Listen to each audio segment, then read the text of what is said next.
કદાચ આપણને એવો વિચાર આવે કે બસ ખાલી આગલું વ્હીલ અને થોડી લાઇટ તૂટી છે, એટલું બધું કઈ ભયંકર અકસ્માત હશે નહીં. પણ તમારી યાદી માટે ખાસ કહેવું છે કે 2 યુવાનો આમાં મૃત્યુ પામ્યા છે અને આ અકસ્માત અમારો સુરતનો છે. અને જે આ ચોકડી દેખાય છે 4 રસ્તા, એ સરદાર ચોક છે. આ બાજુથી જે રસ્તો આવે છે એ વાલક, ચકાતનાકા, લસકાણા તરફથી આવે છે. આ બાજુ કડોદરા બાજુ રોડ જાય છે. આ રોડ ફરી પાછો કામરેજ દિશામાં જાય છે અને સામે જે લાલ ગાડી પડેલી છે એ રોડ વ્રજ ચોક તરફ કે સરથાણા તરફ જાય છે.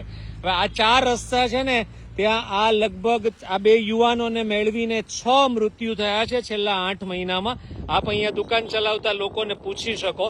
અને એના અકસ્માતના મોટા ભાગના કારણો એ છે કે અહીંયા કોઈ પણ જાતનો બમ્પ નથી, કોઈ પણ જાતનો સ્પીડ બ્રેકર નથી. એટલે આપ જુઓ છો કે પેલી વ્હાઇટ કાર આવે છે એ દિશામાંથી જેટલા પણ વાહનો આવે એ પોતપોતાની એક સ્પીડથી આવે છે. અહીંયા 4 રસ્તા પડે છે.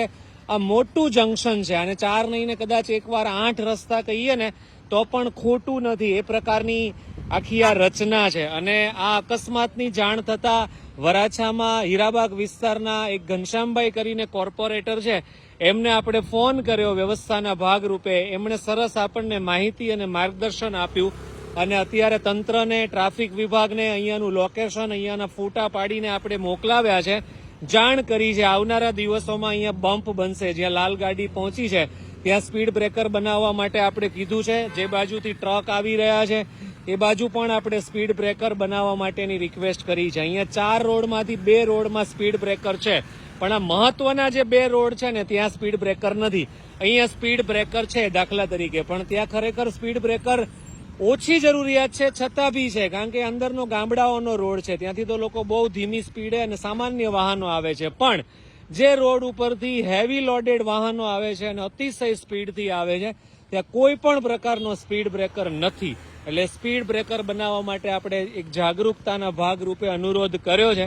આવનારા દિવસોમાં એ પગલાં જ્યારે પણ લેવાશે ત્યારે ચોક્કસથી વિડીયોના માધ્યમથી આપણે એ વાતને તમારા સુધી પહોંચાડીશું. પણ આ હકીકત બેદરકારી છે.